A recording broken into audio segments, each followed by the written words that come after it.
Do it again. No. Take two. Hey, folks. Welcome back to the Redneck Barbecue Live here at McGee's Crossroad, North Carolina at the Redneck Barbecue Lab. My name is Jerry Stevenson. Glad to have you guys here. My co-host for tonight is Mr. Luke Darnell of Old Virginia Smoke. Hello. Glad to have Luke back. This is his second time on the show. Hopefully we keep him around for a third show. But just want to welcome you guys to our little Q&A, our little kind of what's on our minds and our thought session here and stuff. But first thing we'd like to do is just say we appreciate you guys for tuning in. Thank you very much. We appreciate your questions. We appreciate your insight. Some of the feedback we got from you guys are awesome. So once again tonight, before we even begin, I'd love to remind you that we are live on Facebook and we are live again on YouTube. And your questions are very important to us. Say them, type them in there. Let us know what they are, and if we can legally say something about them, we will. Luke may do the illegal ones. We'll see about that. But hey guys, happy New Year! Yeah. And awesome time, man. Yeah. You have any barbecue New Year's resolutions, Jerry? Yeah, I think, that's one of the things, us as barbecue cooks, that we look at is like, everybody says, well, what are you guys going to do this year? Or what are you going to do? How many contests are you going to cook? And we always kind of sandbag and say, number one answer, we're not going to cook that many contests this year.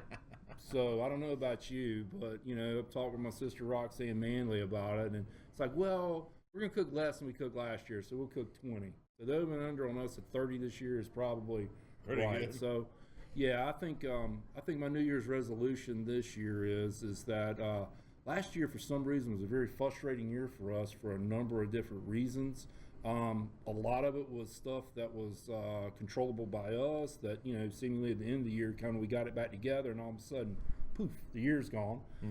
But there was a lot of stuff that hit us, just out of the blue and stuff. And I think sometimes, that's part of that barbecue adversity we face competing and as competitors and stuff. And the better that we prepare and the better that we react to this adversity equals to how successful we are on the road. So that's what I would say. My New Year's resolution this year is to try to keep the cooks to under 30. So how about you? What's your resolutions, Luke? My resolution probably is to be more consistent. Last year we switched around cookers. We cooked a lot of different places. This year we have new cookers where we switched over to Jambos full time. And goal is to have a more consistent run of things and stick with the same program and keep it going. That's interesting you say that. You switched over cookers. Now you were cooking on Backwoods. Yeah.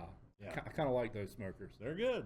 Yeah, they're wonderful. They've been really good for both of us. Yes, but they have. the Jambo, if you want to explain to some folks, a lot of folks on here know what we're talking about when we talk about cookers and stuff.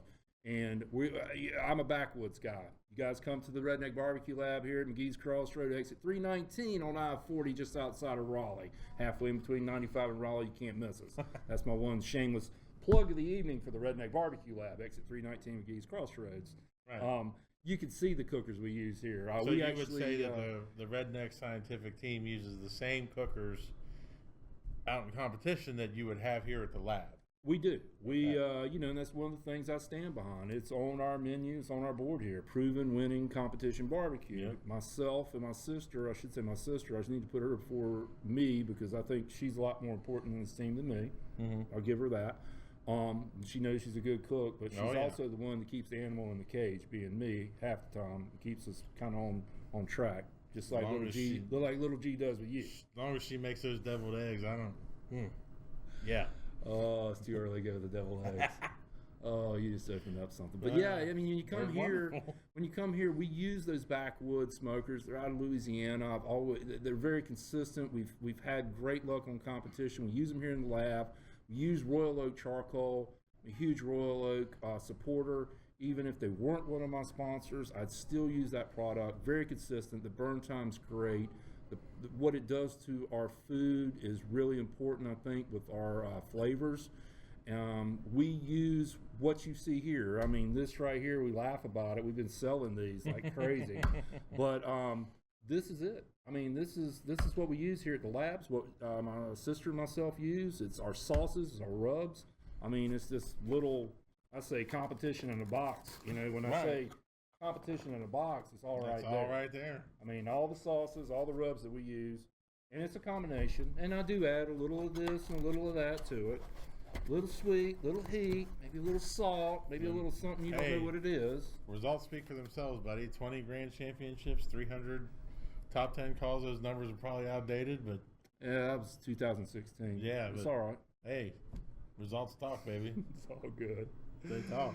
Well, I'm glad. So it's a good year for us. I'm looking forward to 2019. I mean, you know, we'd love to hear what some of you guys and ladies New Year's resolutions are barbecue wise. Really interesting thing because we all kind of set out the same goal. And a lot of times our goals are results oriented, but sometimes it's fun. One of our secondary goals, I guess you'd say, is we're trying to pick contests that we know we're going to have fun at, and we know we're going to see people that we love at, and you know, that ranges for us now all over the country. So, but that's become more and more important as we move through our competition lives, and having fun is a big part of it. If you're going to get, and I'm very lucky, I get to do it with the person I love, so we might as well go and have fun and spend that time, make sure it's quality. Yeah. I agree with you, and that's one of the things I enjoy about being with my sister. Not only her ability to keep me in line and keep me in tune, but her ability to kind of push me on and to watch her smile when we do succeed. Right. And you know, I see her frustrations too when we fail at stuff, and that's one of the good things. Well, you and I, that was one of the cool things is we were talking about all this, about these contests that we can't wait to get to. These contests that we, you know, really are going to look forward to this year, where we'll be together, we'll be in a certain place with a certain people. A lot of barbecue friends that are here watching right now will be there with, that we're looking forward to. And we were doing this yesterday. Luke came down this weekend. This is one of the things is Luke's wanting to expand some of his commercial barbecue abilities a bit. And one of the things Luke's wanting to do is do a bit more catering. And he's been intrigued about the food truck. So reluctantly, I said, hey, man, come on down. I've got a free weekend this weekend, and we'd love to have you come down. We'll take you out on our food truck, Redneck Barbecue Lab food truck.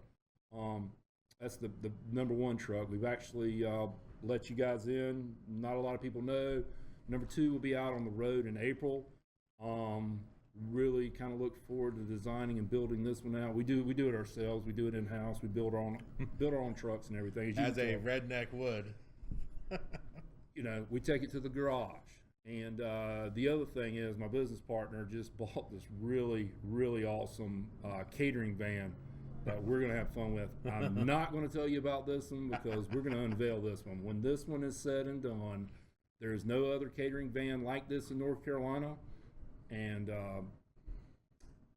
man, I'm kind of fired up about that. That's going to be my therapy.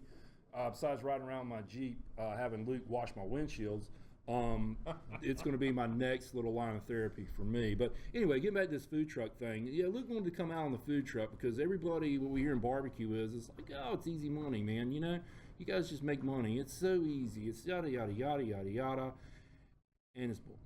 And Luke got to come and firsthand experience like what we go through just to prepare to go out and serve. We did two stops yesterday. Oak City Brewing Company in Knightdale, North Carolina. Really awesome venue. If you guys have not been to this craft brewery house in Knightdale, North Carolina, it's awesome. Backs up to a park. The owners are really nice, very friendly. They explain what they're doing and everything. Great beer. Oh, well, you were working. Beer.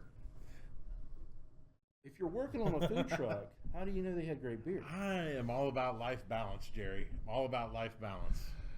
As we always say in barbecue, it's always good to test your product before you give it to someone. That's fair. So, yeah, great place. And then the second place we went to is a place we hadn't been before. It's Nickel Point Brewing Company.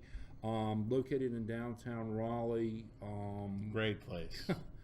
Yeah, it was, Unbelievable place. you know, the great unknown sometimes you pull up to and you're like, I don't know what we're going to do. And when we go rolling in with this food truck, our food truck is an ex-SWAT van from Georgia. Literally, it's still got the SWAT sticker underneath our wrap. Right. It's this huge vehicle. I mean, when you come up to order, you're looking up, you grab your food up here, and it's impressive. And it's got this. You guys may have seen it on our logo and a little intro here. Mr. Mike Baker with Event Webcasting did. It's got this cow head on it, and the cow head. The inspiration came from a dream I had of Douglas MacArthur leading his troops into battle, and the cow head came from that. So we call it MacArthur Cow. It is a crazy dream that I had of Douglas MacArthur as a cow leading chickens into battle and pigs dropping sauce bombs. Here it is. And I mean, that's kind of typical of us. We pick fun at ourselves. This is not picking fun at people. It's really picking fun of us and some of the crazy ideas we have, and Right. our ability to be able to do some of these crazy stuff like crazy food and give it Well, to and people. it was a great experience. Just getting there, setting up, trying to gauge, the people that are there, and then just, the requests that you would get come through, and just having to deal with things as they come. I was the window man, which would explain why it was a successful day on the food truck yesterday. Everyone was greeted with a smile, handshake, maybe even a hug. God, I'm and- glad there's no lightning right now. And but there were some things that were funny. Like Oh, the first time Jerry left the truck, Jerry had to go to the bathroom, and could have said like he was taking care of something business. he was taking care of some business, personal, and this woman came up and she ordered chips and queso. Well, we ain't had a chips and queso order all day, so I grabbed a big clamshell, my pile, tortillas in there, and our friend George Did you DeMartz. put the man paws back up there Yeah. again. Yeah, okay. I mean, and George, Money, yeah, money, right. money. And our friend George DeMartz was hanging out with us from Twisted Pear, and he's like, "Put more chips in there. Put more chips in there." I'm like, "All right, I got it." Covered them in cheese, covered them in jalapenos. And Jerry walks to the trailer, and after we hand it out, I'm like, "Man, of all the things they got to order, the one thing that we ain't dealt with yet." So then the next person up orders chips and queso. Jerry gets a little boat out, stacks the chip in there nice, and George and I are looking at each other Pretty, going, pretty. ooh. We won't tell them about that one till later. But yeah, it was just a great learning experience, and switching venues, and rolling from one brewery to the next, and totally different crowd, totally different scene. Yeah, and we Very cool. We roll a little bit different than most people. We roll down the road live. We're Right. rolling down the 4-lane interstate live. We're rolling down major roads in Raleigh live. I mean, live meaning we've got music playing. It's a festival where we're going with that food Music. truck. But that's the whole thing. It's like with barbecue sometimes is barbecue's kind of an experience with what we do, and it's just not a product to me. Yeah, It's kind of an experience, and you're kind of reaching out and you're touching people and you're showing people what you do, appreciation for them, and I mean, you get a great interaction. A lot of folks you've never seen or met before, and that food truck's really cool to us. So Yeah. I appreciate you coming down. I'm sorry. I'm sorry I may have tried to fire you like 4 times. I may have been fired several times on the truck, and then once we got back here to the lab, I got fired again by the kitchen staff because I was unaware of some certain restaurant protocols, and You don't put sharp knives in water, Right. man. and that's Miss Mary, right? Miss Mary. Miss Mary? Miss Mary, yeah. Love you. Mm. Sorry. It's funny watching Luke come outside saying, "I'm not taking a I'm not pan going back in." This lady is, ugh. She's gonna kill me. yeah, scared to death. But Again, I want to thank you for that opportunity. I was glad to have you, and hopefully, we'll do it again. Who knows? Maybe we'll And tell it was, you guys. it was also great was learning like the branding and the marketing that you do for here through the food truck, and telling people like where this place is and how it was honed in Johnston County, North Carolina, and I even put a little twang in my voice just to make it even more legit. Oh, yeah. But there were a couple instances where my northernness shone through a little bit. But it's all good. But it's all right. It's Yeah. all good. Well, yeah. So it was a great experience, and it gave you, Luke and myself some time to talk about stuff. And we had a great talk this weekend about a bunch of different stuff. And some of the things I think we were talking about, not only resolutions, contests we're going to, who we want to see, and what we want to do. We're really talking about how serious we are this year about competing. And one of the things that came up again, we mentioned it before, was the Smithfield National Barbecue Cup. National Barbecue Championship. Yeah. All rights reserved, because cup is trademarked, evidently. Right? It like is. Jock Cup. I mean, coffee cup. Redneck Barbecue Lab Cup. Let's let that go that way. So yeah, the championship. So yeah, I'm getting kind of fired up about that. So you and I were talking about goals. You want to talk about some of your goals with that? I mean, one of my goals with that, I mean, it's very simple. In the Smithfield National Barbecue Championship points race, got to finish in the top 24. Top 24, get to go to New Orleans and cook. I can't think of anything more exciting. You know, being there in one of the, you know, just motherlands of food in this country is just, I think it's exciting, and the fact that it encapsulates all of those sanctioning bodies, I think it's gonna be great. Yeah, and that's one of the things that kind of get me. It's I like the fact that it's not so much KCBS, and I mean, you know, KCBS there's this thing that there's a domination in the Midwest. But there's a lot more to barbecue than just KCBS, I guess. So it's good to see the other kind of sanctioning bodies come into this, and the best 24 men and women kind of coming out on top. Jog my memory on it, because you know me, man. It's like I hit my head as a kid or something. That what's the dates on this again? When does this? So it officially started at the American Royal. Yeah. In September, and it will. I believe it runs up until August 31st of this year. Okay. And, you know, it's how you do. You know, it's all about being in the top 10 in your sanctioning bodies. There's sanctioning bodies from all around the country now. It's going to be great. Got the boys from Florida, St. Louis, down in Louisiana as well, down in Texas. Where? Much love to Texas. I'll give them a little horns up. No, I won't. Maybe hit your little horns down. Ooh. That's from West by God, my friends. West by God. But it's so exciting. You know, they put a lot of resources into this and a lot of a great goodwill into this. And I think that bringing all those cooks together for an event like that, and it's going to be a 2 to 3 day cook, and it's going to be really a celebration of barbecue that I think teams have needed for a while. And that's what gets me charged up about it. You know, I love the craft of what we do, and being able to be with the people that we're with when we do it is fantastic. And you know, you get to become friends with these people, but you know, you want to put that pelt on the wall too. Yeah, I mean, my saying, you hear it every week. My saying is, you know, if I don't win, I hope you do. Yeah, because I mean, that's in the end, you want to win. At the same time, it's like, yeah, if your friends win, it takes that sting off a little bit. But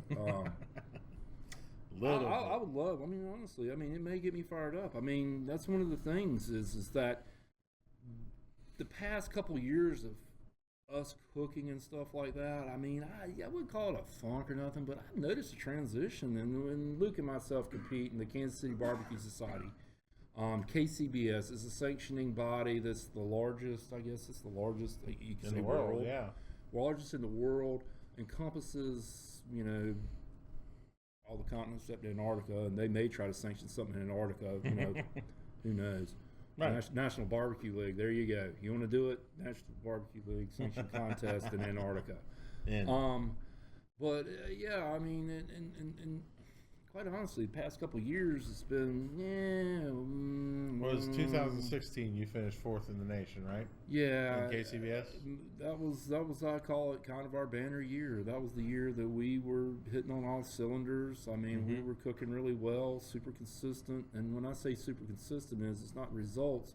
It's the fact that my sister and myself don't make mistakes. And when we don't make mistakes, we put ourselves in a position to win. Yeah. And that's what it's a critical thing to me. It's not that I've got X cooker. It's not that I've got X rub or I've got an X whatever, is that we don't make mistakes. And that year I felt like we didn't make mistakes. And then coming in the past couple of years, we've had a couple things going on. With me, it's been professional life, Sure. the lab, Yeah.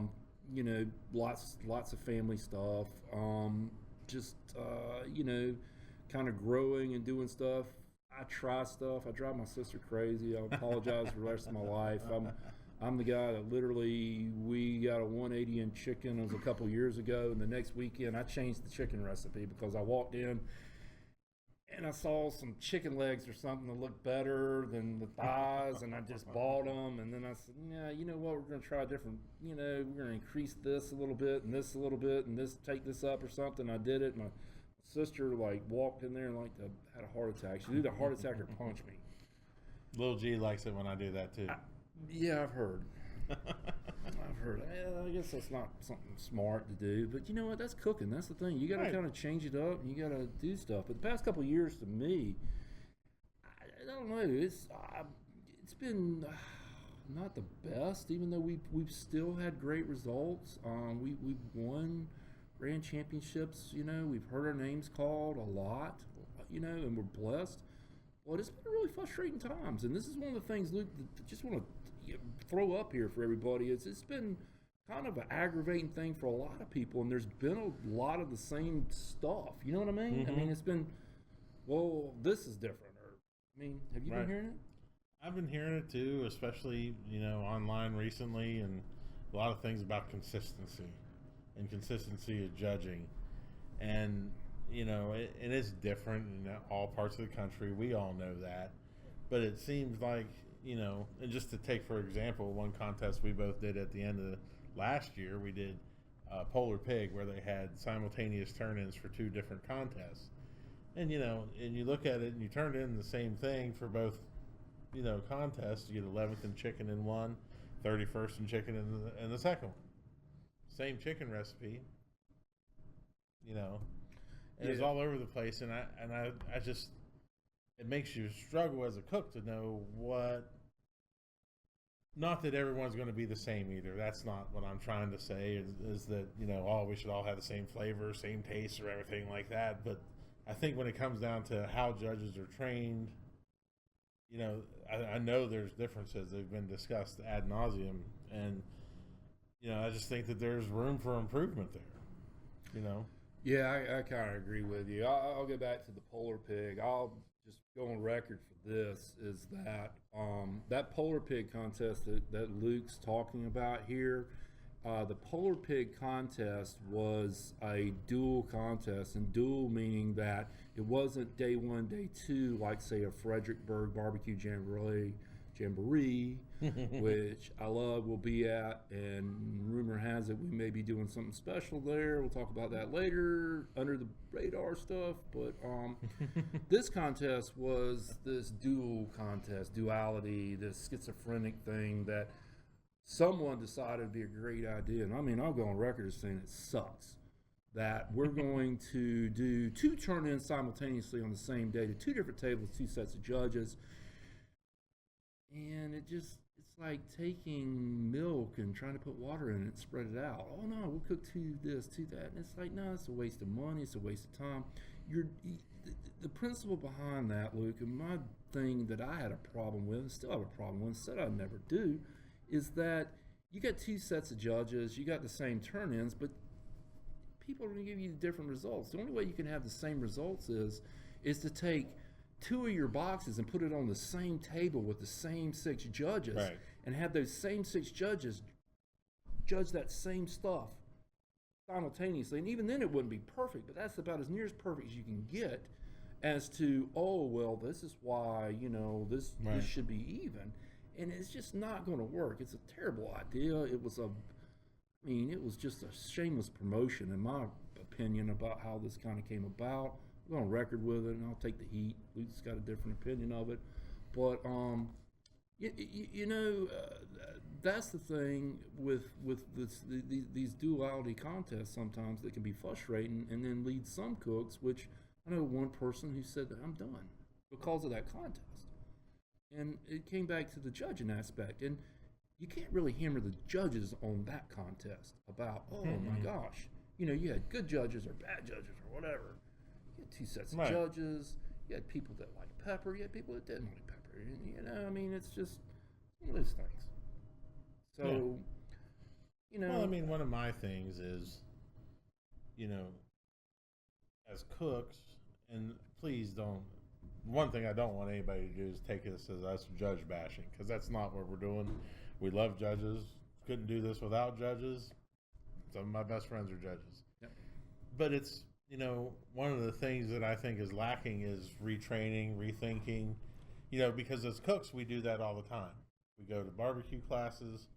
We try and get new things that were out there, new flavors, new processes. We're trying to get better all the time, trying to get better. And I think that, there could be possibilities for people to improve on the other side of the table too.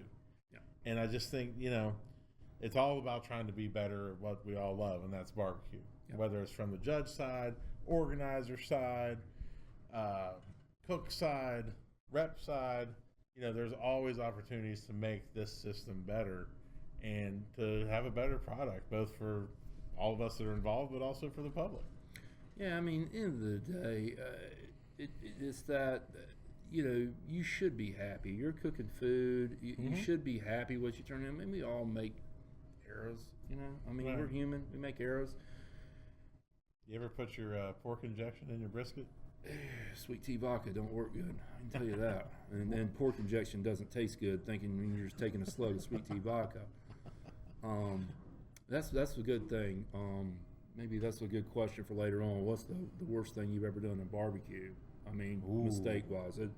We'll talk about that later. I made some doozies. You know it. I don't really want to tell that story. Oh God, yeah. We probably don't need to go there. Some of it.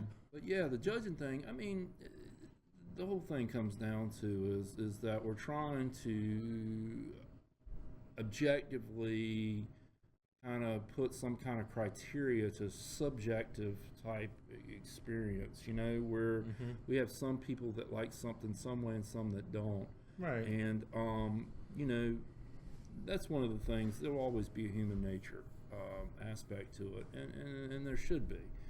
I think my biggest issue the past couple of years with kind of the I guess our results and stuff like that is we cook really consistent. We cook consistent stuff, and I know a lot of people are like, well, not all chicken's chicken, not all ribs are ribs, but I can tell you that I mind like an elephant when it comes to stuff.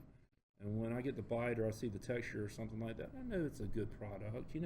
Might not be a great product, but I know it's a good product. And then sometimes you see something in terms of some judges' scores and stuff that just goes, well, this judge thought it's average and this judge thought it was great. And sometimes it's not always that way. And I think that's what you were kind of talking about with some of the re-education part.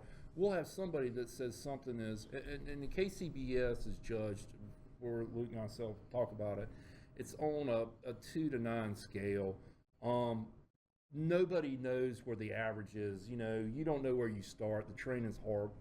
I'm going to go ahead and say it. I'll go on record. I'll be the bad guy in this episode.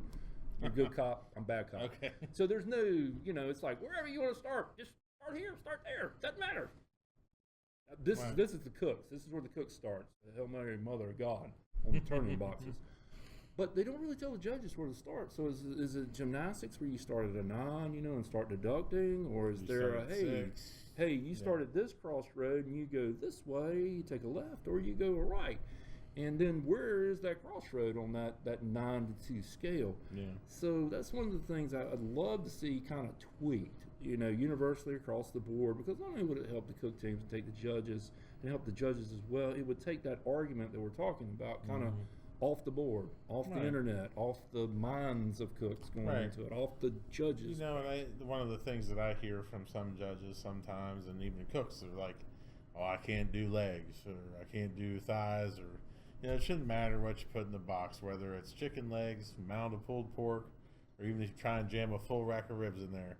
It shouldn't matter. Or that chicken breast that I had. Somebody brought me some chicken breast this year, and they got killed on, and I ate, and I ate it like, it was that they turned chicken in. We turned chicken in at 12, and I ate this at 1:45, and I was like, dear God, you just want chicken. And this person ended up like toting the back of the bus. I mean, they're in the back seat of the bus, results wise. And I was like, ooh, what happened here? Right. So, yeah, I mean, you know, I mean, I hate to say that you have to do this or you have to do that, but I would like to see some kind of some set point on the scale.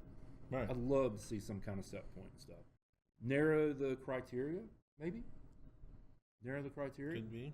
I mean, because Could a lot be a of simple retraining video from year to year saying, you know, there's been a lot of questions about chicken skin, or there's been a lot of questions about, you know, how many ribs should be in a box and stuff like that, or, you know, just a brief 20-minute video that people watch right before they judge that, you know, kind of clears the deck a little bit. You know what I mean? And like, okay, you know, this is burn ends don't have to be in there. Yeah. You know, and stuff like that. And that's ooh, well, you had to go with the burn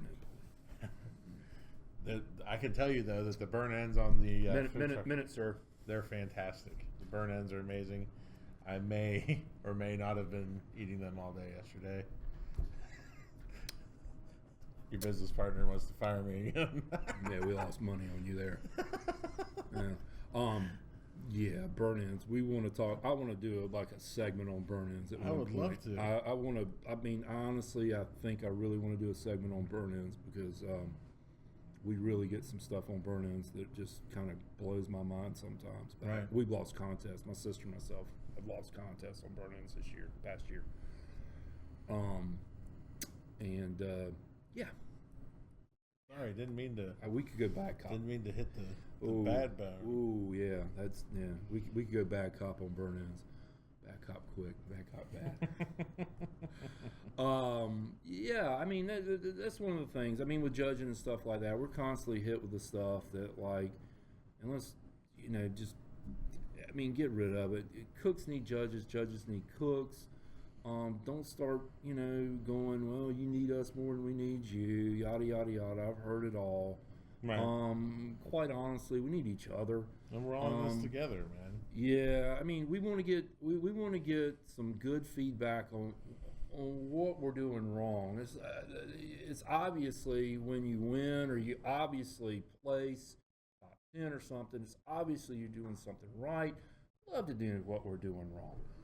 You know what you didn't like. I mean, little subtle things sometimes. I mean, mean the world to some of us. And oh yeah. I mean, that's one of the well, things. I mean, and I mean, it means the world to us, but even to your newer cooks, it's way more important. You know, people that are just starting out. You know, they need the guidance and the feedback necessary. That, you know, tell them what's wrong with it. Yeah.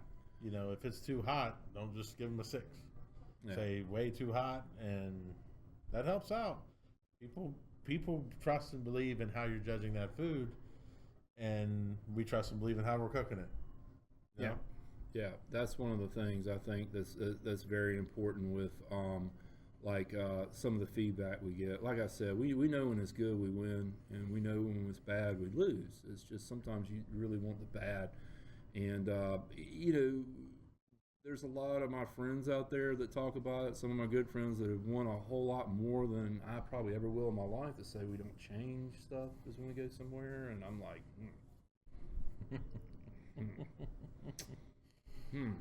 I'm doing something wrong because I do change stuff. I mean, I freely admit it. I change stuff where I go. There's regional influences out there that people like stuff, and some people don't like this, and some people don't like that. You change stuff every weekend. And I forget a lot of stuff, so I do have to change on You the are fly. the hardest person to shig in the world. It doesn't make any sense. Man, that's one of the things with my timelines and stuff. I scratch my head sometimes, but if you listen to my methodology, it's sound. It works. If you watch me, you know it's insanity. But yeah, best of luck trying to figure something out what I do. You know, I kind of know what I'm doing. It's like an out of control car wreck on fire sometimes. Engine falling off, wheels falling off, but you get to the finish line, and it's like just like The Rock. You always come out standing. Is that a Rampage thing? That's a Rampage. Rampage. We watched Rampage this morning. Yeah. Don't watch it with your 8-year-old daughter. No, especially the ending of Rampage. We got any questions on there? But yeah, we got a few questions already out there. Some of the things that people really want to know is that you know, Luke, what's your chicken methods? Didn't we talk about that a couple episodes back? You guys so. go, you know, Go back and look. Yeah. we've got this stuff. It's on our YouTube channel. Go to the Redneck Scientific. It's at Redneck Sci, or Redneck Barbecue Lab. You can find it either way in the search. You go back there, some of our past episodes. We did talk about this is the Chicken Champ. 2017. Yeah. Dang, that seems like a long time ago. It does. 2017 Chicken Champ beat everybody, including my sister and myself.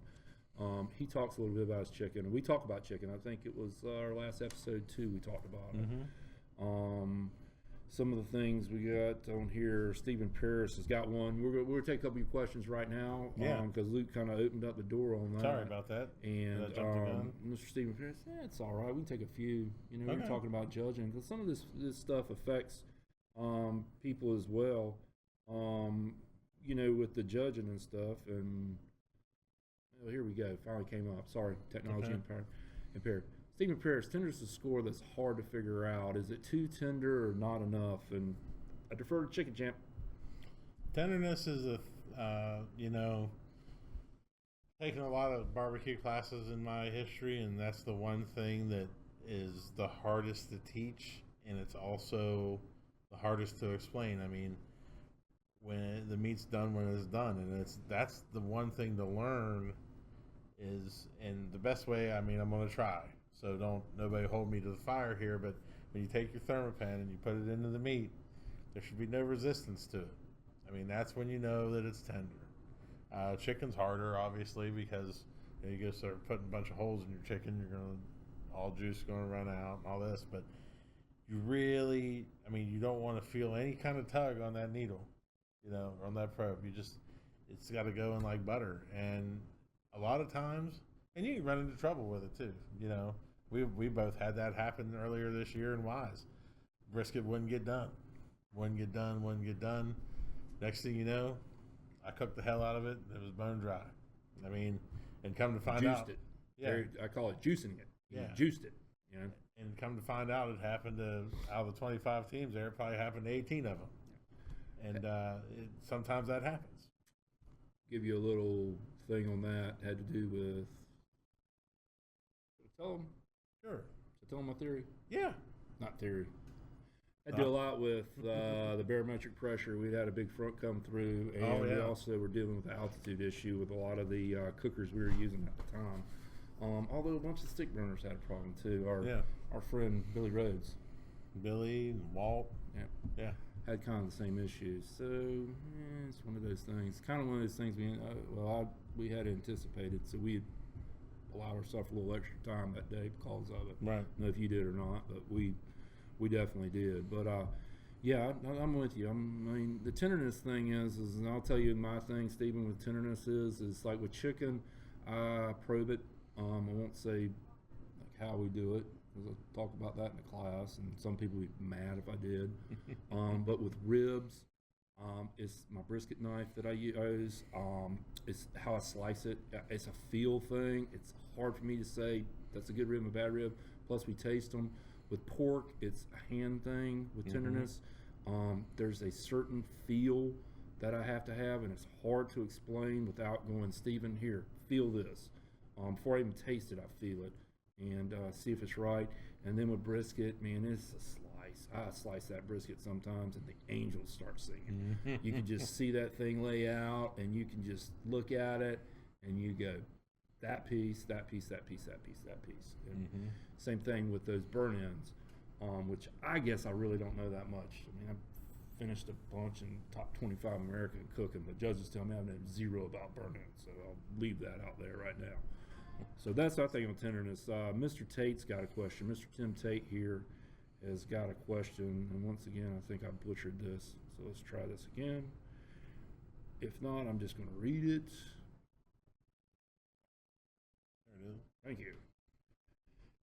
I would think you agree that our sport wants to grow. Mr. Tate asks, how do we make it more inclusive than exclusive, Luke, for more people, families in particular, to participate? Do you see the current format pricing itself out of? Sorry, Tim, we don't have the end of it, but I think I know what you're talking about. I'll let Luke do the inclusive part, and then I'll talk about the expense part. Deal? Sure. Out of the market. Out of the market. Okay.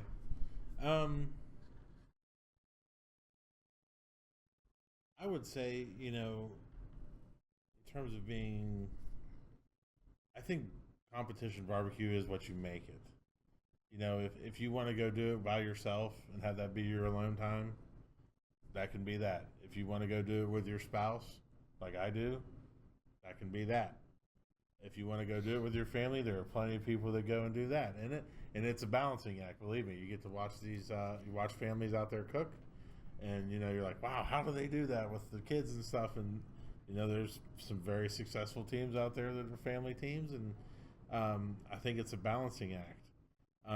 In terms of being priced out, yeah, go ahead. I'm not. Oh, yeah. no. I'm sorry. No. You want me to? You can go ahead and say what your theory is on, or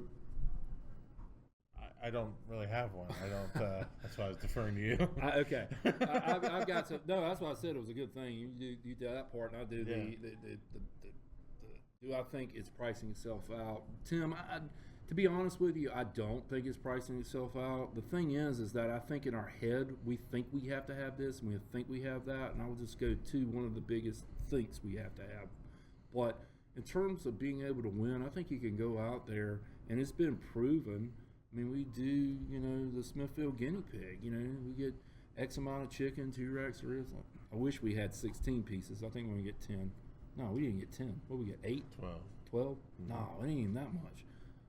Is it? Chicken? Yeah. I can't remember.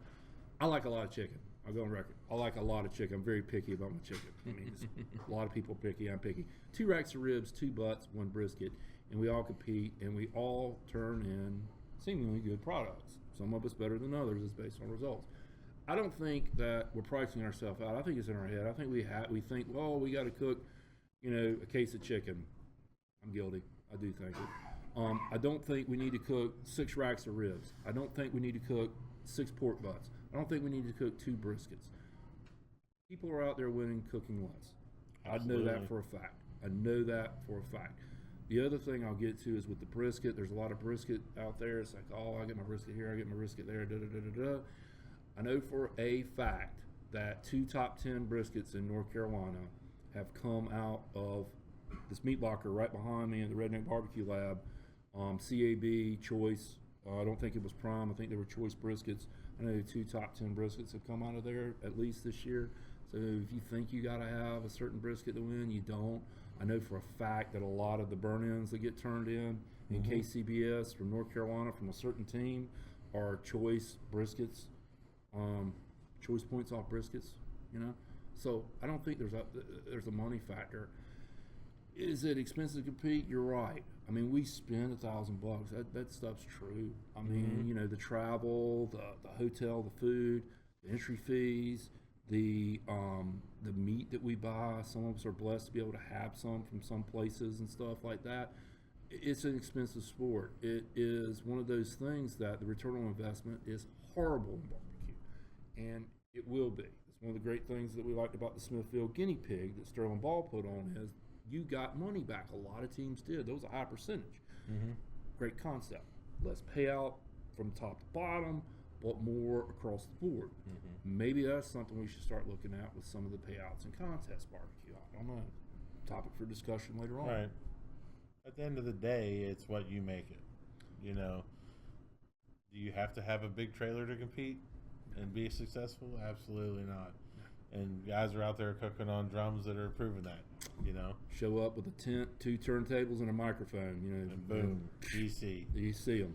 I mean, you're like, show up, out, I mean, happens every day. Right. So, I hope that answers your question, Tim.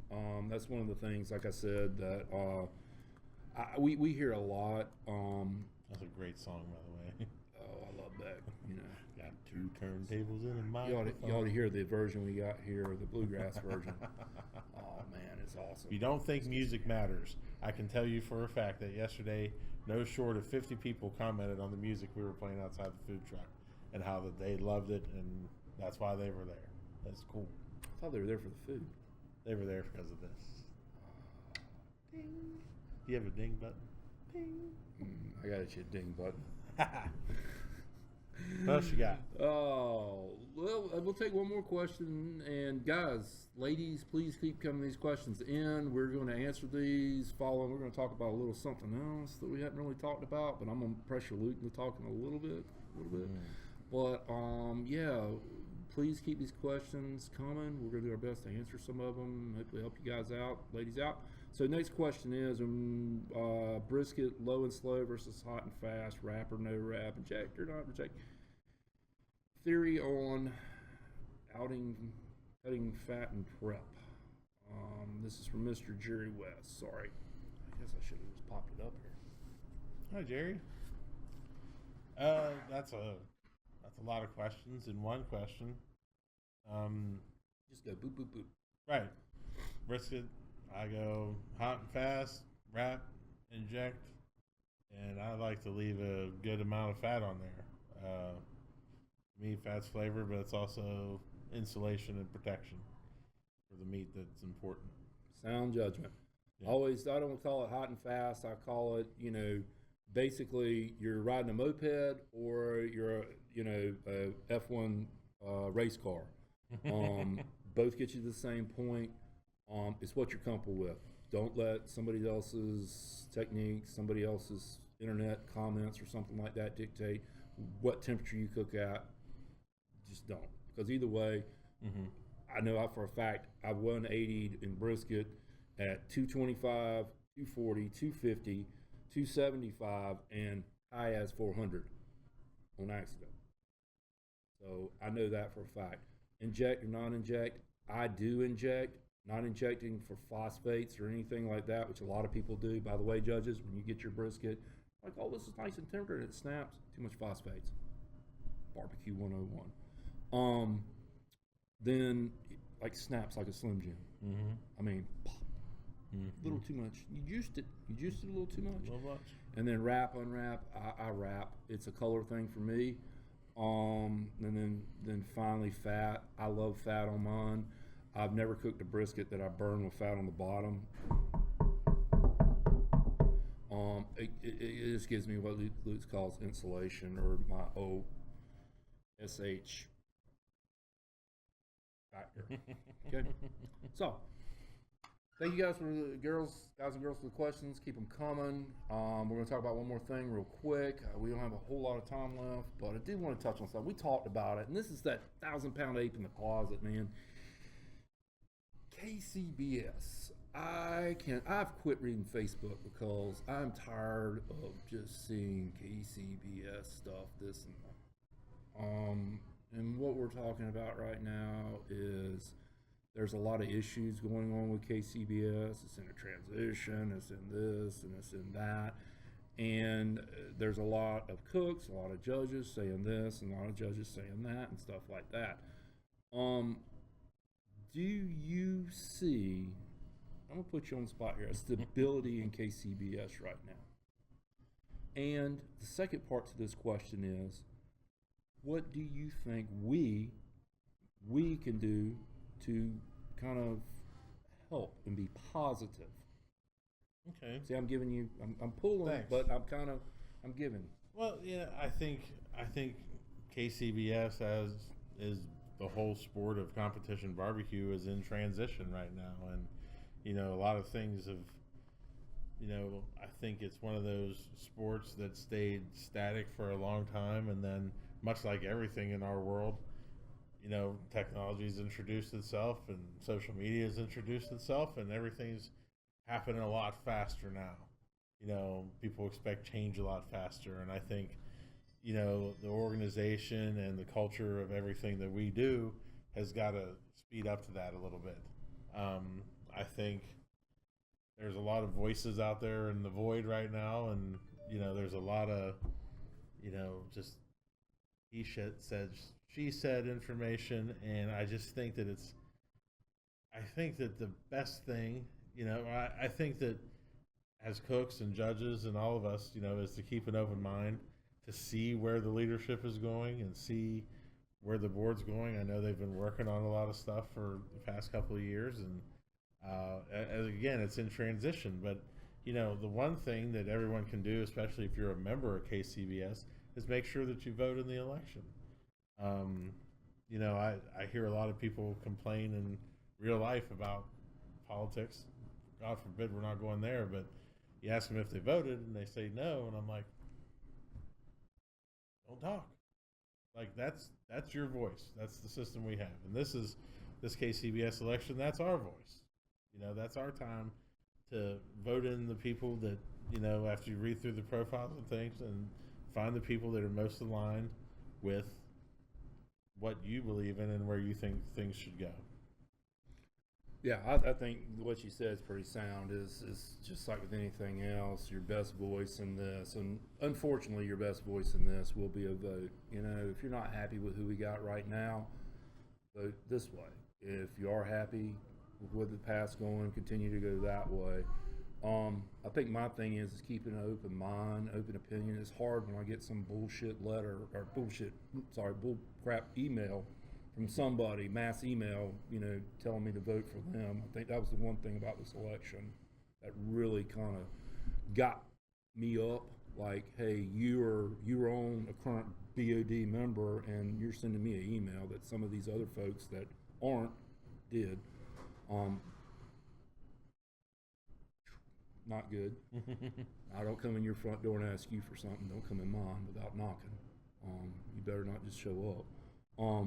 But that's the thing. I think what we need to do is just kind of step back and look. And I've been seeing and reading. I've quit reading Facebook. Man, I thought I quit reading Facebook because of the November 4th elections. I think I quit reading Facebook because of kind of these elections and stuff like this. And people are all this and people are all that.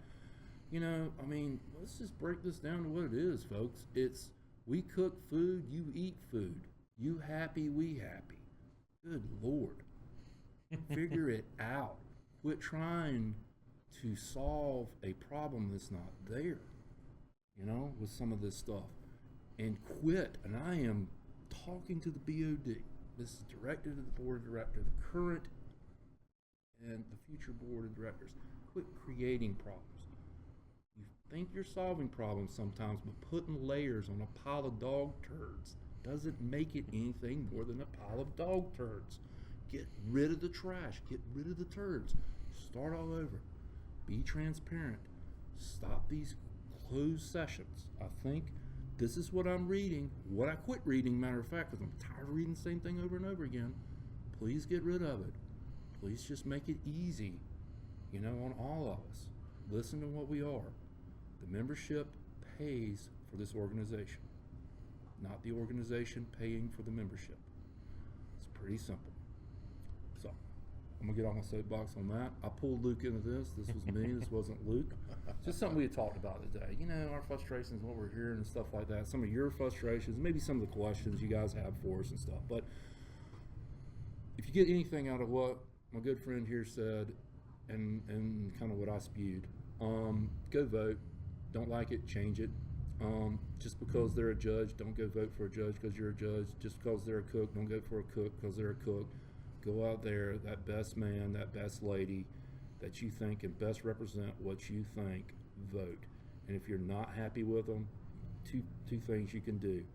Quit or make a change yourself and get involved. Yep, off. Podium, gone, out. All right, guys, ladies. We want some of your questions. We are taking questions on YouTube and Facebook. We heard last time we had a little technical problem that we didn't know about. Mr. Mike Baker with Event Webcasting has set this stuff up, and it's awesome. But we all make some little mistakes, and we kind of caught a couple of them last time that people were sending us stuff and we didn't hear. So it is what it is. And like an angel from heaven, she descends and gives us a little ray of a question here that I would love for Mr. Luke Darnell to answer. And oh boy, these open forums. Come on. Come on. Daddy wants to see the question. There we go. Why don't you go with this one, Luke? I don't really have any barbecue nicknames that people have given me. You know, I don't know any. Do you know any? I don't really know any. Do you want me to go there? Sure, why not? Happy Unicorn. I mean, we can go to a lot of places. I do love unicorns. It's kind of a thing. Luke loves unicorns. If you didn't know that, you know it now. Well, everybody calls you Superman. Yeah, Superman came from Superman shirt that I wore. Superman shirt, as we talked about before, Superman shirt, that's basically when I got the Superman shirt on, it's business time. Clark Kent steps into the phone booth, comes out, Superman takes care of problems. So I always kind of did that. And the best part about it pisses people off. I won't even lie. Some people get so worked up. I'm like, oh, you know what? I'm gonna wear the shirt just to get you worked up and get your panties all in a wad. And you know what? It is what it is. But I can't believe he's not telling us his nickname. Hey Kim, if you got a minute, send his nickname in and we'll take care of that. Got another question here that we kind of hit on before. Jerry West comes back on it. Biggest mistakes you made? Mine's more of a story, I guess. To tell that story, yeah, it's going to be a long answer, but back in 2015, Old Virginia Smoke was cooking in Galax, Virginia, and we were right next to our good friends, the Serial Grillers. And these guys are from Mississippi.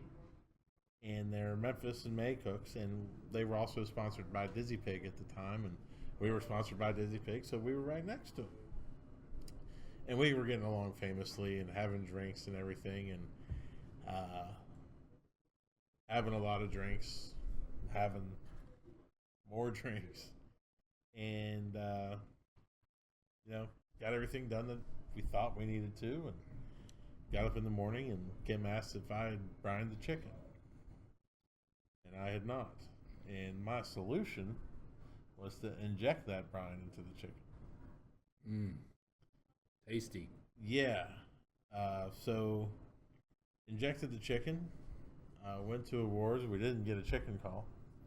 But we got 3 high calls in the other 3 meets and finished 9th. And got back the score sheet, and it was also our first dead-ass last place chicken. And not by a little bit. Had we finished 15th in chicken out of 25 teams, we would have won the contest. And, glad I got to bring that up. You still bring this up in front of Kim, and you just watch her face turn white and see the anger meter just spike. It's, that was a bad one. Kim gets mad at Slurry Bear when he does that. Slurry Bear. I've got the nicknames. Thank you. My biggest mistake, man, I could write a book. Eventually, I probably will. I'll just give one. And man, my sister's, if she's listening, if she isn't, Roxanne Yard, just go do something. Do I know this one? Yeah, a contest in the recent times. I think you were there. Jerry went to bed. Jerry's got a very specific program, and Jerry had some fun with friends and did stuff, and I don't know, one thing led to another. It was so nice, and I went to bed, and I had a great nap. I mean, nap, we don't sleep like 5, 6, 7, 8 hours. Actually, I did sleep about 8 hours, but I woke up, and I make my coffee, and I got this routine. I hit my coffee, I hit my music, and I walk outside, and I look at my smoker, and I open it up, and at this time, I need a little spritz. I look at my meat, and I got this little thing I do, and I opened up the smoker, and I'm just like, oh, stuffings. I'd not put on the big meats before when I should have. So I was 4 hours behind on my timeline.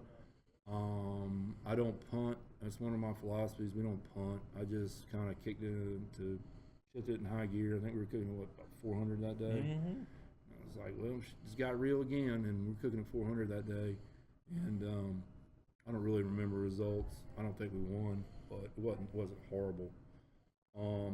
Wasn't good though. No, it wasn't good, but it wasn't horrible.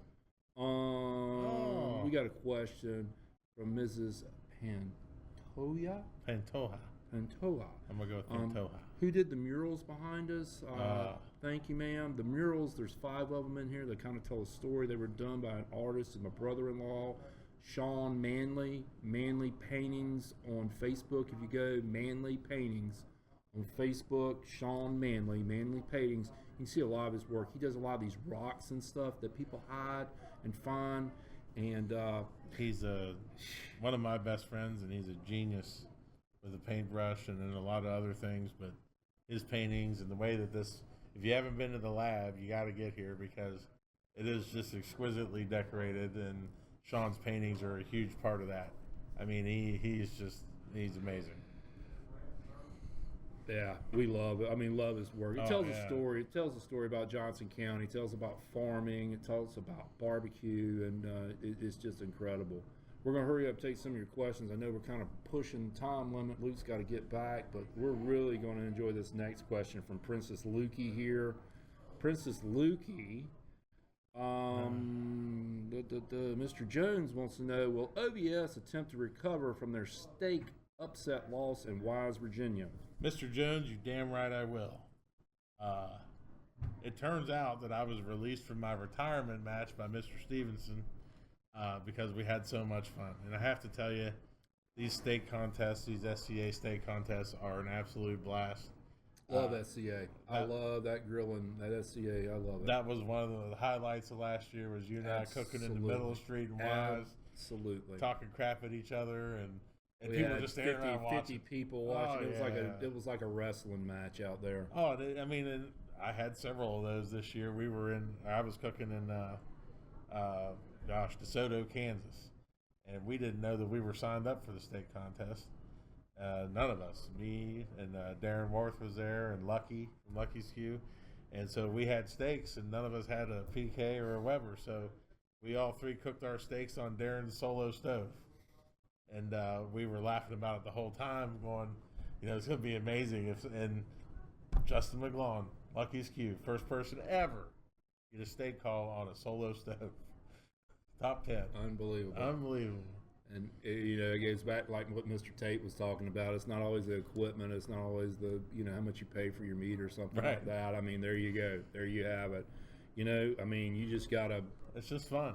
You got to do it, man. When it comes down to it, it doesn't matter how much you spend or how many classes you took or how much shigging you've done in your life or how other people shigging on you. It comes down to it. You got to do it. You got to walk it, especially if you want to talk it. That's the best thing. We have so many people out there that can talk it and have no clue. Right. And beware of those quiet guys. we all know them, Yep. But can you just quickly remind people about that Wise event? I mean, who won it? Jerry Stevenson Jr. from Redneck Scientific. You still owe me a bottle of liquor. I know. Just because I rescinded my retirement, mandatory retirement. Thank you. Brad Hamilton asked, when will we team up? I don't know. There's more talk of that this weekend. Mm-hmm. Maybe some things in the work. It'll be interesting. Piss some people off. Well, looks like we pretty much covered most everybody's question that I can legally. Remember the word legally covered. Morally too. Whew. Oh my. Yeah. The moral part. I saw one there. Yeah. Giveaways. All right. Well, tell you what, since we don't have any questions, we do have a couple things that we would like to give away to some people real quick. Sure. I'll tell you what, Luke has a very special one. I'm going to let Luke give that one away. The first thing I'm going to do is we're going to give away one of these to somebody. With a disclaimer, you have to come pick this up. It weighs 8 pounds. I mean, it's 3 sauces, 2 rubs, and everything. Like I call it, competition box. Go home and make it. What we would like is, I'm going to give you guys a question I want to answer. So we say the third person that answers the question right gets it right versus first this time? Nah. No. Let's just say the first person that gets this answer right gets this prize packet from us, we would like to know the name of the team that won the overall Team of the Year for 2018 in KCBS. Ooh, good question. Great job, though. Good question. Man earned that. What's that? The man earned that He one. did, man. Props to him. What a great year, and what Great. a just cooked so much, and I got Travel? to travel and all over the country, and I mean everybody, all those teams in that top 5 were amazing. I don't want to undercut anybody, on how much they went after it, because it went down to the wire, man. Like, people were going after it, and just an unbelievable. And I got to cook next to this person a lot and this team, and had a lot of fun getting to know them and see how they do it. I mean, Yeah. and that's part of it. You're getting to watch it, see how it's going on, and you're amazed at the product that gets put out. And Consistent product. best piece of brisket I had last year came off that person's cook, and it blew me out of the water. I thought I forgot everything I knew about brisket. Yeah. That was a good one. I mean, Yeah. And good little thing there. Man, we're still waiting. Yeah, I thought that was an easy question. it is. Is anybody there? Ah, I guess Tim Tate. yeah, Mr. Tate. Mr. Tate, you won. You're right. Brad This- Leininger from Getting Basted. He said Brad L. Brad Should we L. take it? We'll give it to him. We'll give it to him. Leininger. Getting basted. Brad, congratulations. 2018 Team of the Year champion overall. Absolutely. Congratulations To Boomerang. Boomerang. You guys too. Went after two. Matt and Sarah, Unbelievable. great job. Yeah, I met them at Polar Pig. Big props to you guys. Way to push Brad. Way to Brad push them. It's awesome to see. To stand on the outside looking in, that was really awesome. Hopefully we see that again from you guys this year. Right. Luke has something he wants to give away as well. Right. So I'm struggling with a question.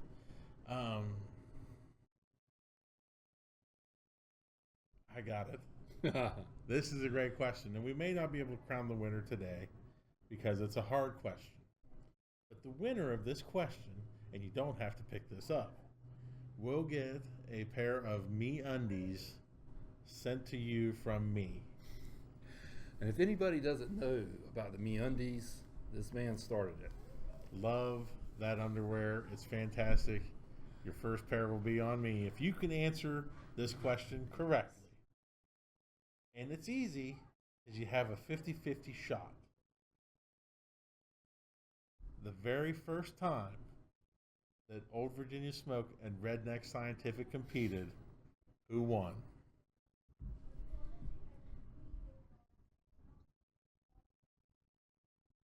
$50-50.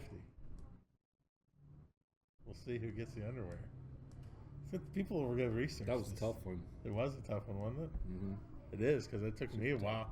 It took me 6 months to figure it out. Oh boy, I'm never gonna live that down. But Oh, you what? Just gonna give away the answer? Why would you do that? somebody can't You type know fast who else enough. won today? You did. Help me. I said all of these statements from your sauce bottle today. It's a little outdated. I know, but I still got them all in there. Anyway, guys, well, we run over on the Redneck Yeah. Barbecue Lab, episode 3. Once again, we do have a Bill winner, Jones. Bill Jones. Bill Jones Oh, gets underwear, baby. Bill Jones. MeUndies. Can I pick him out? Absolutely. All right. 11th Dawn. Mr. Bill Jones. Anyway, guys and ladies, thank you guys so much. This is Yes, thank episode you. 3. There will be episode 4. We want to continue doing this. We'd love to hear some feedback. We'd love to hear some topic suggestions, what Luke and I could answer for you. Like I said, legal, that's the thing. Whatever we can do legally. We're going to go into some other stuff. We're going to have, next episode will be some of the KCBS board results.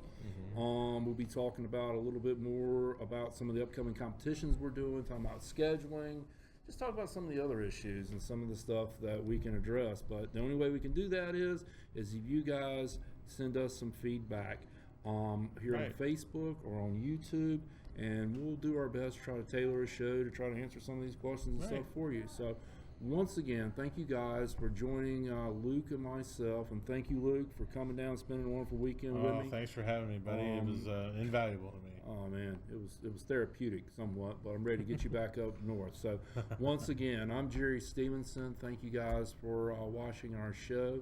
We want to say one more thing. Thank you, Mr. Mike Baker, with Event Webcasting. He is the man that makes this happen. Mike can do this anywhere in America. Mobile, doesn't matter. We're really going to expound on this a little bit and start doing something really cool. Matter of fact, the next show, Luke won't even be here beside me. He will be someplace else doing this show, and pretty soon we may even start bringing in some guests. So we'll talk about that. But anyway, guys, ladies, thank you guys very much. You. We appreciate you. Happy New Year, and we'll see you guys out there on the barbecue trail. Crusade. Take care.